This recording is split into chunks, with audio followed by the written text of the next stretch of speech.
afternoon, everybody. My name is John Camp with Smarty Marketing. I'm the Client Engagement Manager. I'm here today with one of my teammates, April Williamson. April? Hi, I'm April. I'm this community manager and graphic designer for Smarty Marketing. And today we're going to talk a lot about EEAT, a little bit about YMYL, and any other alphabet soup you want to throw in there. Please enter it in the chat box, and we'll read those questions out loud when we have the opportunity. The number one thing that people are talking about nowadays when they bring up EEAT, or at least in the circles that I've been conversing in, is whether or not EEAT is actually a ranking factor. I think most everyone can agree it's not. But I think the greater response should be, it doesn't matter. Who cares? It is what's going to help you create better content. And better content is what matters. EEAT, experience, expertise, authoritativeness that leads to trustworthiness. These are all factors that Google has live eyes looking at. Their quality raters are looking at your site using the quality raters guidelines as a list to follow to look at your site.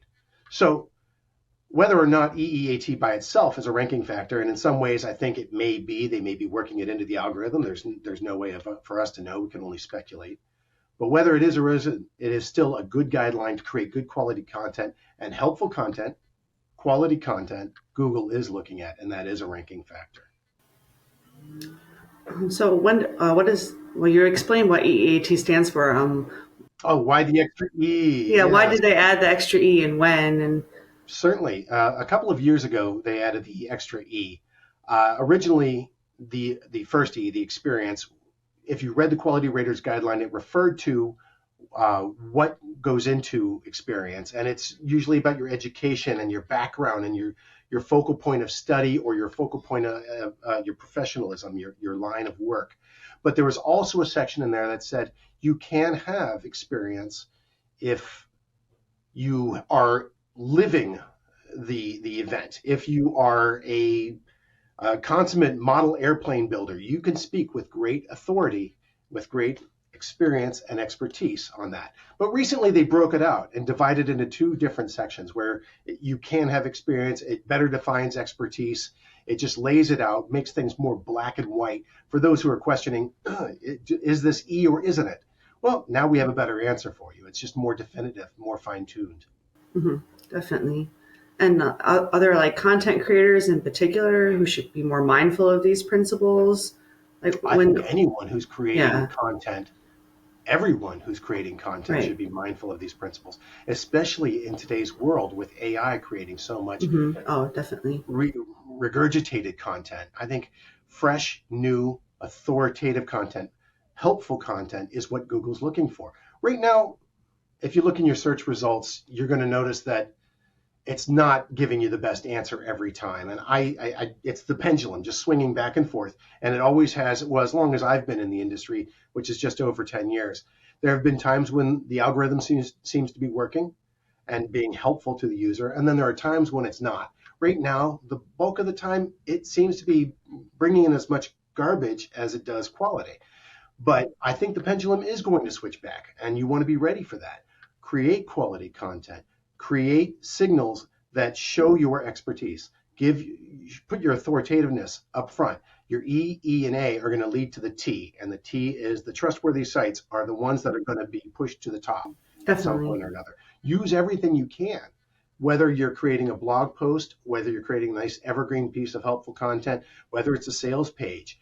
Create it with EEAT in mind, so that using all the signals with the intent in mind, with the relevancy in mind, with the expertise of the author, using schema whenever possible. And of course, using same as schema, using person schema to tie it all together. The goal is to help Google build that knowledge graph. And by connecting all the dots, piecing the footprints together, they're going to get a better idea of who is authoritative, who is trusted. So I guess like for an actionable example would be like enhancing your about page. So like when creating content for the about page, is it a good idea is it good practice to link to like authoritative websites such as like the university you attended or? Absolutely. I'm a firm believer in external linking when it's relevant. External linking for the point of external linking, don't bother. But if you are, and the About Us page is a great example of where you can incorporate all the components of EEAT. It is the face of your company. It is a page that's ranking more and more as your first results. But the About Us page is an opportunity to showcase who you are, what makes you expert, what makes you trusted, what makes you authentic, who you are. So it's an opportunity to tell your history, to show your experience, to show your who you are based on where you've been, how you got to where you are. Why did you create this website? What was the motivation behind that? Why did that influence you? Why did you see a need for this helpful content to be on the web? Tell your story. And then if you have great leadership and multiple members of leaders, multiple contributors, list them. Give a little blurb about each one and maybe link to a bio page, each person having their own dedicated bio page. And on those bio pages, use person schema. Once again, you're showing Google where on the web you are, where on the web you have contributed, and it ties back and leads to who you are. So, and then it builds up to the entity of your brand. It builds up that because you as a contributor are contributing and being a participant on this brand. Definitely. So you're telling more about the person, you're telling more about the company, you're telling more about your history, you're proving yourself to be trusted. And then you continue, you build it on. Why did we create this? Who are we? And then you can create some additional trusted signals. Have some testimonials down there, user generated. This is why I trust this company. Smarty Marketing is the best at this, aren't we all? But it's a lot of the opportunities to really showcase your brand and have others showcase it for you. People are, in my opinion, and maybe it's just me because of the industry we're in, but I find myself gravitating to the About Us page more and more. Even when it's something I'm just working on a personal level, I just want to see who's behind the brand, what's going on there. And there are sometimes some telltale signs that say, I'm going to try another site. If I'm doing it, we talked about this on an earlier podcast. You are your own best resource. If you're doing it, so are others. Definitely. Always ask yourself what kind of websites you're more likely to trust and try to create websites like that. That's true. Yeah. From the website creator and the content creator aspect, yeah. if it's something you like, you're going to say, I want to do that. Definitely. And I feel like even if, regardless of whether or not how important EEAT signals are in the algorithm, like I feel like it's going to be like just the principles of it, just having a human-centric brand and highlighting the humans in your brand, highlighting the experience in your company is going to be extra important and more as like AI like takes over search results or influences search results. Like being a human being is what's going to stand out. So I think that's been a conversation point in a lot of different posts as well. I think Danny Sullivan was captured on X speaking to that as well about EEAT signals. They're not a ranking factor. However, it's a good guideline to create quality content. It definitely is, for sure. And I notice that content that like does have those principles like imbued in it, I'm more likely to read and more likely to trust and be interested in. So as a content creator or as a user, just both honestly. Like if I feel like it's written by a human being that is passionate about the subject, who understands the subject, I'm more likely to trust it and link to it in like the content that I write. So do you find yourself, once you find a trusted resource, a trusted website or person, content creator, do you find yourself looking for that person? Oh yeah, definitely. Like if I'm looking for content to share on social media, there are definitely individuals who in my eyes have established like they know what they're talking about and they're worth sharing. So definitely you want to be able to go into the search engines, ask about this person plus the topic you're looking for, and find all of their results populated. I definitely do that for various social media clients. Like there's experts that I've learned about, and be specific, but but there are definitely experts that I go to repeatedly because I trust them. So it is really important. People I gravitate to, as well as someone who likes to hear more and fresh content about EEAT. There are those who have been following it ever since the Quality Raters Guideline was first released to the public, and then there are those who have some great new insights after never having heard from them before, but building up my own library of resources as well. But I think that also goes back to they have established their trustworthiness, their authoritativeness, their expertise and experience. Definitely, definitely. Um, one practical question that I have is when I'm writing content myself, is it beneficial to link to authoritative websites? Like in Google's eyes, do you feel like oh, this content is linking to quality? Like, do you think that factors in? I think to a very small degree, but I do think it does. And if it's an easy thing, like you're being helpful to the user, but you're also sending a signal to Google that you're connected in some way to an authoritative website. You hinted at it earlier when talking about the education websites. On your bio page or on your About Us page, you're writing that you went to the University of Wisconsin. Link to the University of Wisconsin. If you studied under Dr. So and so, link to Dr. So and so's page. It doesn't hurt. We had a wonderful man that we were speaking with who had served in the military, and he linked to the U.S. Navy website on his bio page and to the actual ship that he served on.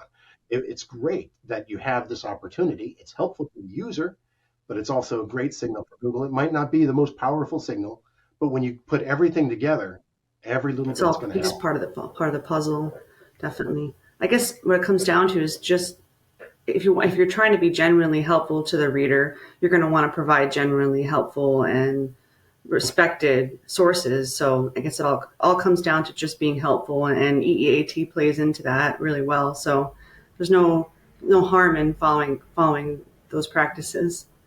It might be easier to use AI, AI. We've talked about it over and over again. It's like the hot topic of the year, but um, and I think most people out there would agree that creating your outline and helping you, being a resource is one thing, but creating your content, people are starting to pick up on that. They're starting to be able to sniff out AI versus real, whether it's AI generated to, and I don't understand why people do this at all, but on social media, they'll respond to a post with some AI created content. And usually, and I don't understand why they do that, why they can't come up with 12 words of their own to compliment or to ask a question. But there are platforms now that are, well, there's one in particular that we've talked about repeatedly.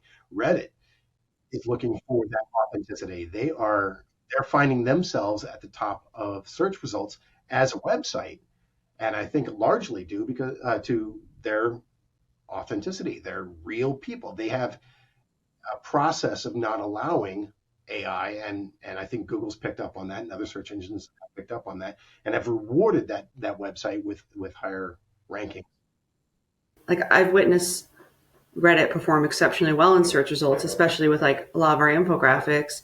And it probably is because they have such a good BS meter, and that they filter out the poor quality or the regurgitated stuff or AI stuff. Like they're really exceptional at telling if something is not genuinely helpful or if there's like an ulterior motive behind it.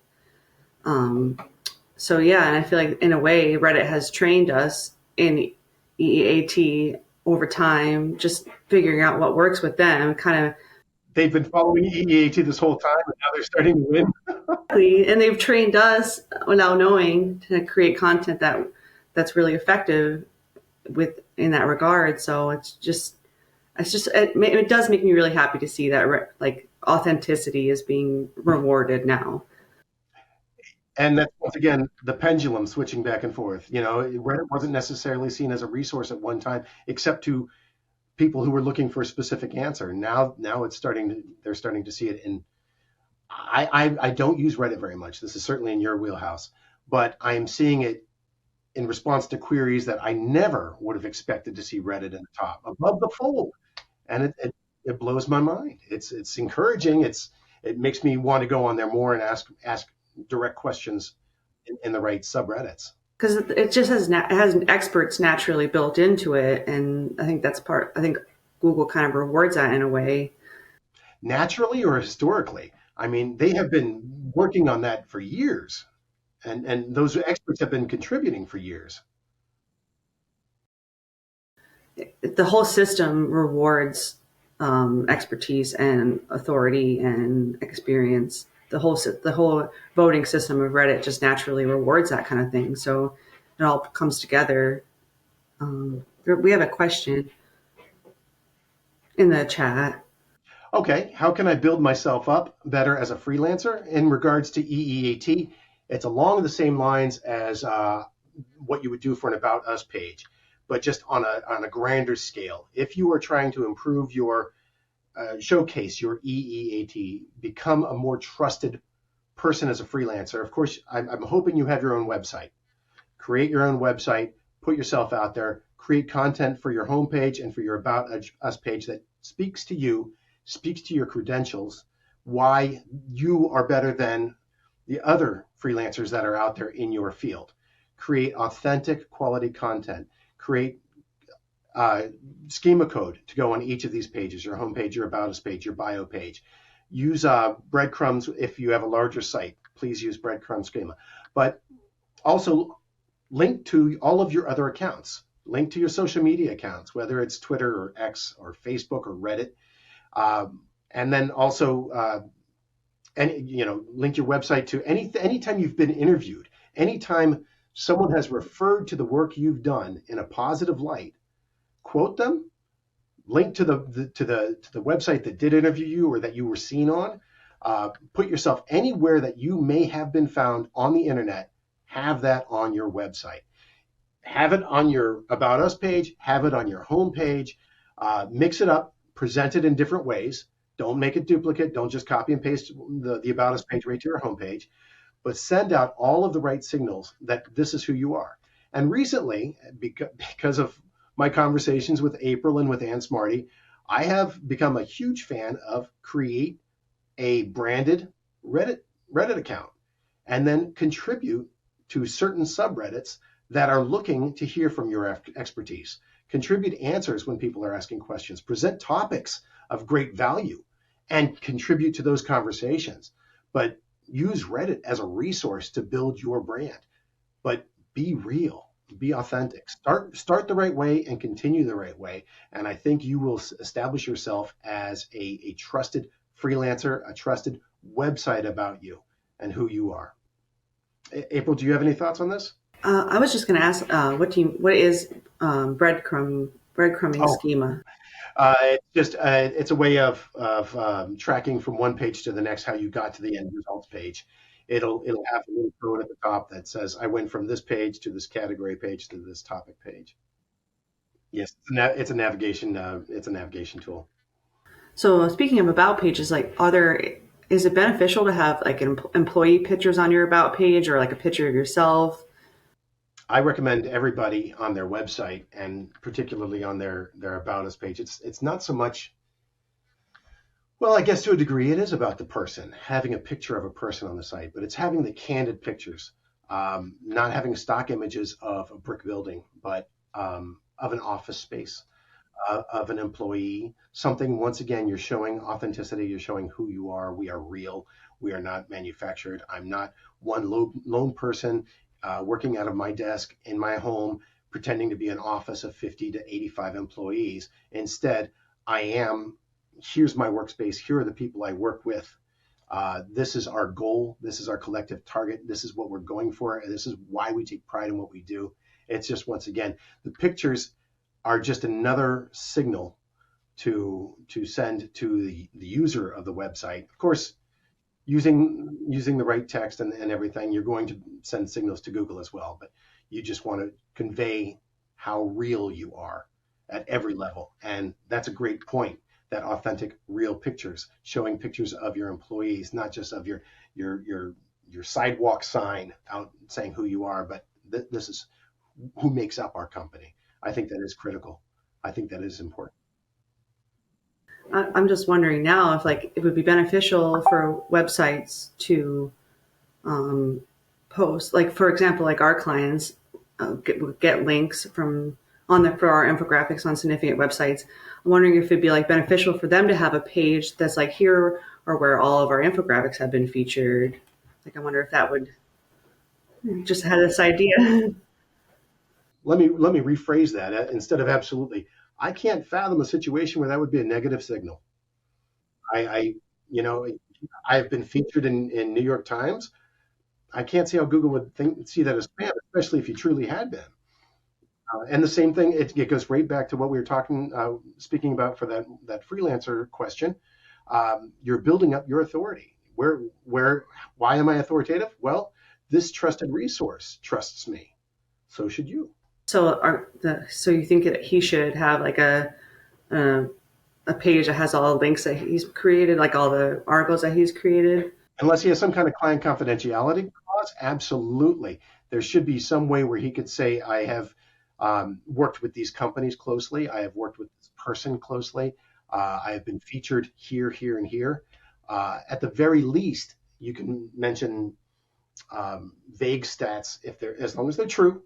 Vague stats like I have been featured on 18 Fortune 500 company websites or something along those lines that just lends to you. That's a great way. That's building up trustworthiness.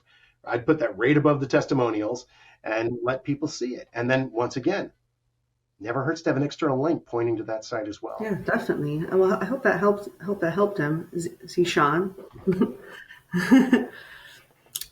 And that's a wonderful thing about it is it's all about being helpful and right down the line. And if you have that mindset going in that I'm trying to contribute, and I hate to be the guy who says who's saying things and that sounds like I'm drinking the Kool-Aid from Google, but it's about creating quality content that people want to link to. It's about creating quality content that people want to share. It's about making the web a better place by contributing non-garbage. Zishan said, "Thank you, sir." Oh, He understands it all. Well, do you have any other questions? Let me see what I wrote. If I wrote down anything else, I think we addressed everything. Outstanding. At some point, I'd like to get more in detail and hear more about how Reddit is improving. You had a great podcast on that earlier. If you're interested in that, you can probably find that on our library at smarty.marketing. And keep in mind, we do have, I believe, X Space chat tomorrow at noon Eastern time. And Smarty will be hosting that herself. And please contribute any thoughts you have in the comments, and we'll try to address them as quickly as possible. Thank you very much for your time today. I hope we were able to help some people, and I hope to hear from you. Yep. Thanks, everyone.